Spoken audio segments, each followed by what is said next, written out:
They killed my child, so I took matters into my own hands. Part 2. Hey, I saw your comments and messages.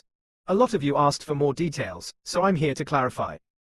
I appreciate the support, and I understand the doubts. This wasn't an easy decision, but let me walk you through exactly how it happened. I didn't just run in guns blazing.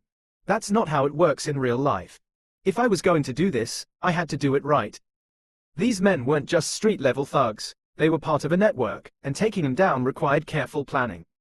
I spent weeks gathering intel, following leads the police ignored. I went back to the crime scene, retraced my child's steps, and spoke to people who were too afraid to talk to law enforcement. One key witness, a store clerk, had seen the shooters before but didn't want to get involved. When I approached him, I didn't threaten or intimidate him. I simply told him the truth. My child was gone, and I needed to know who did it. After some hesitation, he gave me the names I was looking for.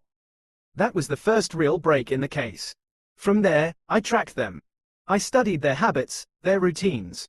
They were sloppy, overconfident, and comfortable in their environment.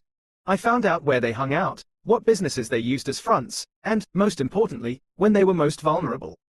I knew I couldn't take them all at once.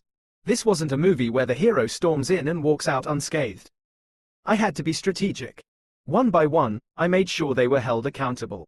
The first was easy. He was the youngest of the group, barely old enough to be called a man.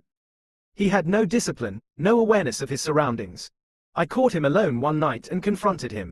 At first, he played tough, but when I showed him I wasn't someone to mess with, he broke down. He confessed, telling me everything: who ordered the hit, who fired the shots, and who made sure the case would disappear. I recorded it all. The next few weren't as easy. They were hardened, experienced in escaping consequences. But they weren't ready for someone like me.